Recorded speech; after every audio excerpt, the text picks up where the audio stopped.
नमस्कार प्रिय बिहार আপনারা দেখছেন খবর তরঙ্গ। রবিবার প্রধানমন্ত্রী হিসেবে নরেন্দ্র মোদী শপথ নেওয়ার পর সোমবার মন্ত্রীদের বিভাগ বণ্টন হয়ে গেছে। ৭২ জন মন্ত্রী এখন পর্যন্ত হয়েছেন। ৩১ জন পূর্ণমন্ত্রী, ৫ জন স্বাধীন দায়িত্বপ্রাপ্ত মন্ত্রী এবং বাদবাকি প্রতিমন্ত্রী। মন্ত্রিত্ব নিয়ে এনডিএ জোটের শরিক দলগুলোর মধ্যে যদিও অসন্তোষ রয়েছে, বিশেষ করে শিন্ডে গোষ্ঠী, টিডিপি এবং জেডিইউর মধ্যে মন্ত্রিত্ব নিয়ে যদিও কিছু অসন্তোষ রয়েছে, কিন্তু তার থেকে বড় সমস্যা হয়ে দাঁড়িয়েছে স্পিকার পদ নিয়ে। টিডিপি চাইছে স্পিকার পদ নিতে এবং জেডিইউ চাইছে স্পিকার পদ নিতে, এবং এনডিএ জোটের বড় দল বিজেপি স্পিকার পদ দিতে চাইছে না। এটা কিন্তু একটা গুরুত্বপূর্ণ ইস্যু এবং বলা যায় সরকারের একটা গুরুত্বপূর্ণ দিক দাঁড়িয়ে রয়েছে। কেননা টিডিপি, জেডিইউ এবং বিজেপি সবাই চাইছে স্পিকার পদ, এবং স্পিকার পদকে সামনে রেখেই রাজনীতিটা এনডিএ জোটের মধ্যে হচ্ছে।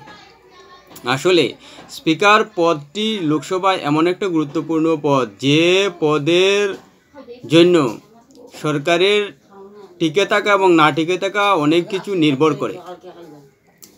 করবে।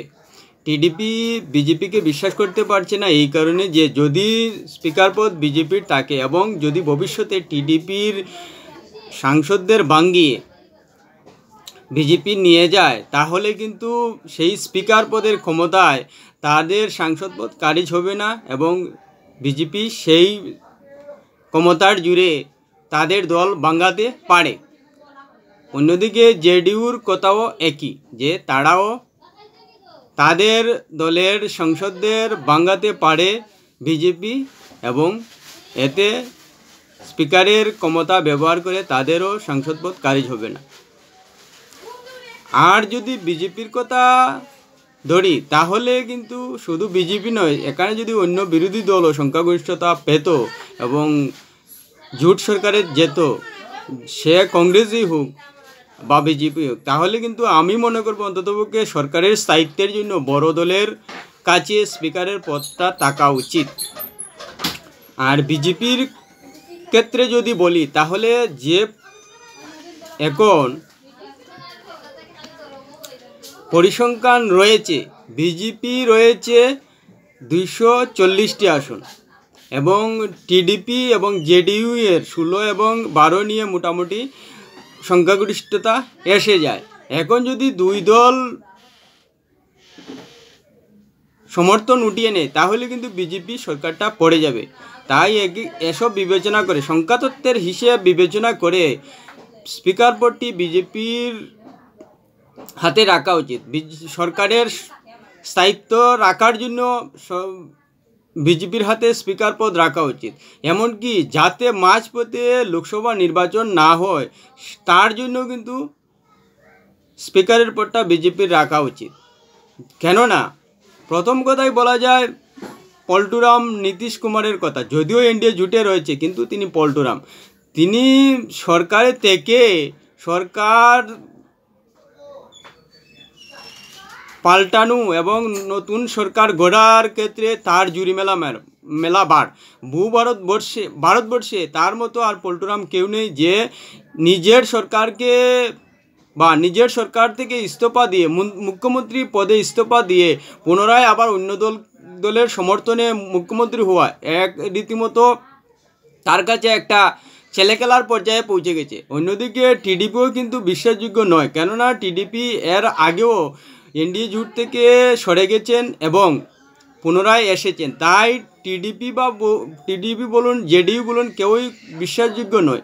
তাই যদি ভবিষ্যতে টিডিপি হোক বা জেডিইউর হাতে স্পিকারের পদ থাকে এবং তারা যদি সরকার পেলে দিয়ে ইন্ডিয়া জোটের প্রস্তাব মেনে নিয়ে ইন্ডিয়া জোটে চলে যায়, যে কোনো অঙ্কের খেলা নিয়েই হোক না কেন, তাহলে কিন্তু স্পিকার পদ থাকলে যে 50% সমর্থন ছাড়া স্পিকার সরানো যায় না, সেটা কিন্তু কাজে লাগাবে টিডিপি এবং জেডিইউ, সেটা পরিষ্কার বলে দেওয়া যায়। তাই সরকারের স্থায়িত্ব এবং যাতে দেশে মধ্যবর্তী লোকসভা নির্বাচন না হয় এবং দেশের আর্থিক অবস্থা যাতে ভারতের জনগণের উপর না চেপে, তার জন্য সেই সরকারের স্থায়িত্বের জন্য স্পিকার পদ বিজেপির কাছে রাখা উচিত। কেননা যদি ইন্ডিয়া জোট প্রলোভন দিয়ে টিডিপি এবং জেডিইউকে নিয়ে নেয়, যেহেতু টিডিপি এবং জেডিইউ ইন্ডিয়া জোটের যেসব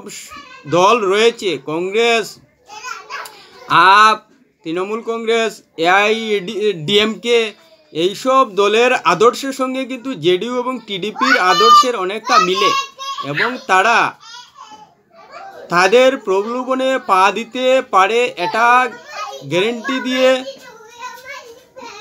বলা যায় না কোনো অবস্থায় যে পা দেবে না বা পা দিতে পারে, কিন্তু দিতেও পারে, এটা কিন্তু একটা সম্ভাব্য দিক রাখা যায়। তাই কোনো অবস্থায় স্পিকার পদ বা দেশের স্বার্থে স্পিকারের পদ কোনো অবস্থায় বিজেপি নিজের হাতছাড়া করলে হবে না। এতে হয়তো দেশের উপর লোকসভা নির্বাচনের কারা মধ্যবর্তী পর্যায়ে নেমে আসতে পারে। কেননা ইন্ডিয়া জোটের মধ্যে প্রধানমন্ত্রীর মুখ রয়েছে, কারও কিন্তু স্থায়িত্ব নেই। আর ইন্ডিয়া জোটের কোনো সংখ্যাগরিষ্ঠতা নেই, তার উপর রয়েছে যে তাদের সংখ্যাতত্ত্ব, এমনকি কোনো দলই 100-র আসন নেই। তাই তাদেরকে সরকারে থাকতে হলে যতগুলো দল, বড় দল রয়েছে, সবগুলোকেই ইন্ডিয়া জোটে থাকতে হবে। বিশেষ করে Trinamool Congress, CPM, DMK, up, Samajwadi party, TDP এবং জেডিইউ সবাই মিলেই কিন্তু সংখ্যাগরিষ্ঠতা পাবে। তাই সেই হিসেবে ইন্ডিয়া জোট যে পুরো 5 বছর সরকার চালিয়ে দেবে, সেটা বিশ্বাসযোগ্য মনে হয় না। কেননা সেটার বাধ্যবাধকতা থাকবে না, কিন্তু বিজেপির একটা বাধ্যবাধকতা থাকবে। কেননা একটা বড় দল হিসেবে শুধুমাত্র 2টি দল থাকলে, বিশেষ করে টিডিপি এবং জেডিইউ থাকলেই সরকারে থাকবে এবং তাদেরকে সন্তুষ্ট রাখা সম্ভব। কিন্তু যদি ইন্ডিয়া জোট সরকারে আসে, তাহলে তারা মন্ত্রক নিয়েই কারাকারি শুরু করবে। যেহেতু পুরোটা মন্ত্রক এই অন্ততপক্ষে 5-6টা দলের মধ্যে সমভাবে বন্টন করার প্রশ্ন এসে যাবে। তাই সেই সরকারের স্থায়িত্ব কোনো অবস্থায়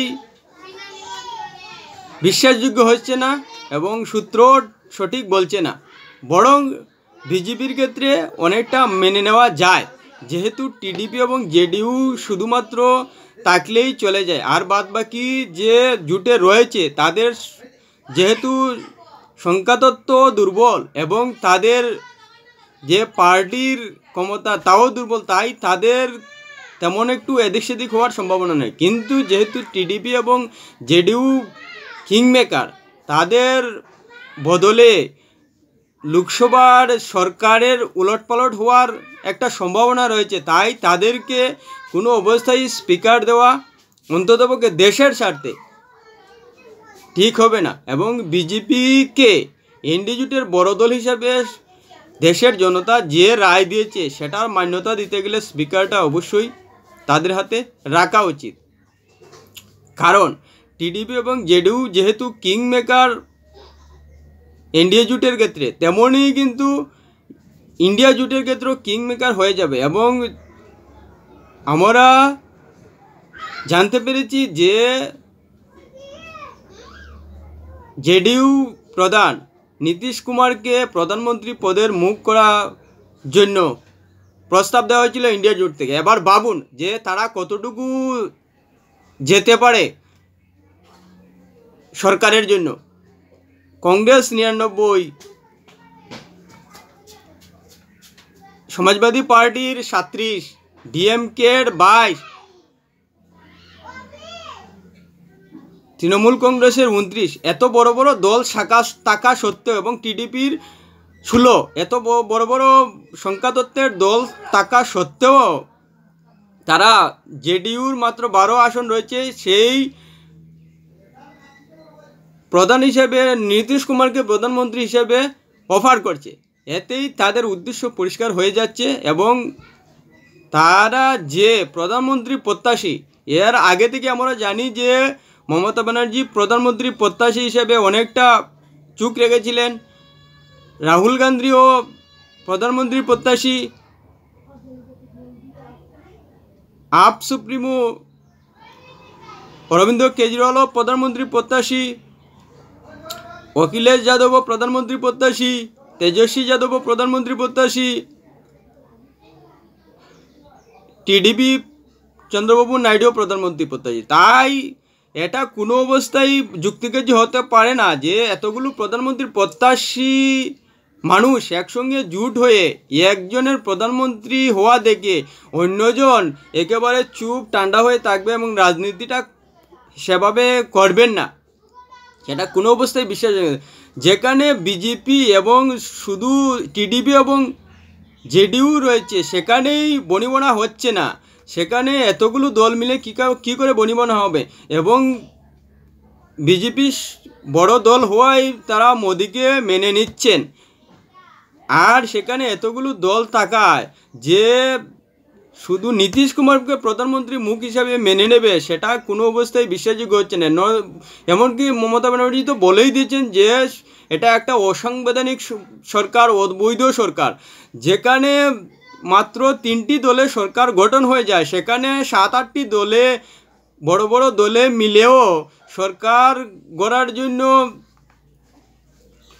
চেষ্টা করছে, সেটা অসাংবিধানিক, এটা অবৈধ হতে পারে না।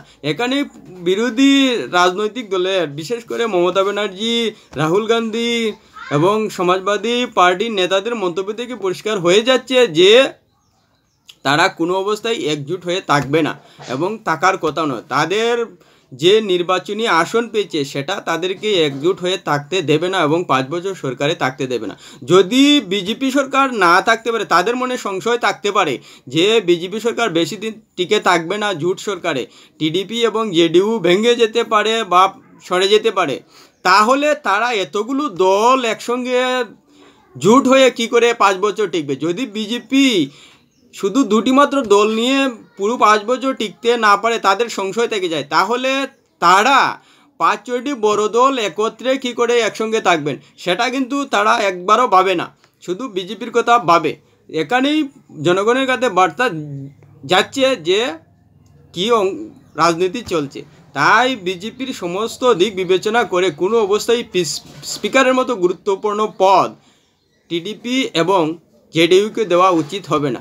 অন্ততপক্ষে দেশের স্বার্থে, দেশের আর্থিক অবস্থার স্বার্থে এবং স্থায়ী সরকারের স্বার্থে কোনো অবস্থায় স্পিকারের পদ টিডিপি এবং জেডিইউকে দেওয়া উচিত নয়। কারণ স্পিকারের পদ তাদের গেলে সেটা ইন্ডিয়া জোট থেকে ডিএমকে, তৃণমূল কংগ্রেস, সমাজবাদী পার্টি, কংগ্রেস কিন্তু প্রলোভন দেওয়ার মতো শক্তি আরও পেয়ে যাবে টিডিপিকে এবং জেডিইউকে, এবং তারা স্পিকার পদ পেয়ে গেলে সরকার পাল্টানোর মতো একটা সুযোগও পেয়ে যাবে।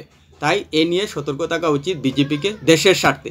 ভিডিওটি ভালো লাগলে সাবস্ক্রাইব, কমেন্ট, শেয়ার, লাইক করবেন।